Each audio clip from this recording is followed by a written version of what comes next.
Hey everybody, it's Pastor Ben here with you on Teaching Tuesday. I hope y'all are doing well this fine Tuesday. I want to tell you a story today about Snake Mountain, which is one of my favorite places to hike in and around Boone.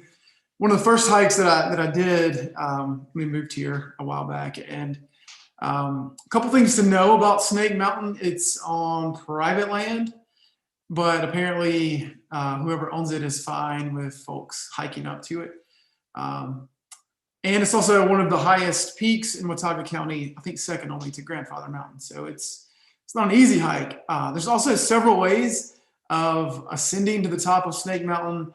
If you go from Meat Camp Road, pretty close to Elk Knob State Park, there's kind of a trail that gets you to the top. But if you go from the Rich Mountain side, Rich Mountain Road, you have to hop a fence and kind of just find your way to the top. Well, that was the way that I went the first time that I went. And I was with some friends, and we, my phrase when we were hiking is "up is up."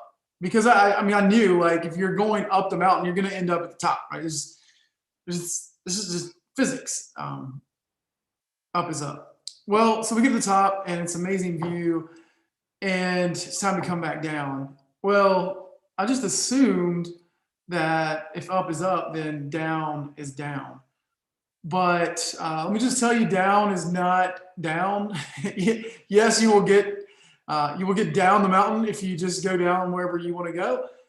You may not end up in the place where you parked your truck, is what I found out. So what I've learned since then is that where you start matters. If you're oriented in the right direction, right, you have to point yourself in the right direction and make sure you're going that same direction. Where you start matters, and you'll end up where you want to go. It matters where you start from. And the point of this story, and I've really been wanting to share this as we've been working our way through Genesis. We spent like 5 or 6 weeks over the past little bit in Genesis chapter 1. And Genesis chapter 1, the beginning of the Bible, in the beginning of creation, in the beginning, begins with a blessing. It's sometimes called the original blessing. All of chapter 1. And where you start matters, right? So in the beginning, it starts with a blessing. There are 5 creation events.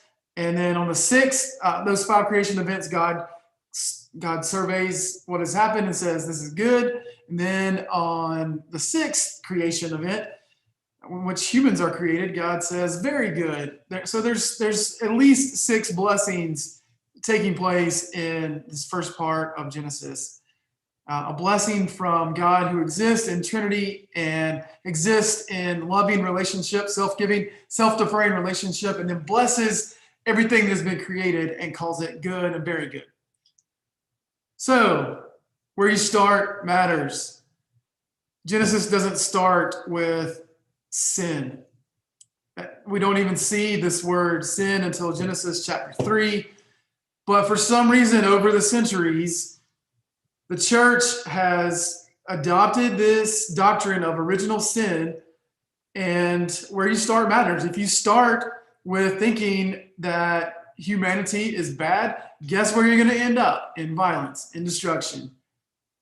If you start with humanity that has been blessed and called very good, you end up in a loving, blessing view of God. So I just want to share that, and I hope that it reminds you today that you are a child of God and that you are loved. Where you start matters. We start in Genesis with original blessing. We'll get to the whole sin situation in Genesis 3 in a couple of weeks, so stay tuned. But for now, just remember where you start matters, and we started with an original blessing. So you are a child of God, and you are loved. As always, I'd love to be in prayer for you. Send me a message. Let me know how I can best do that, and hope to see you soon.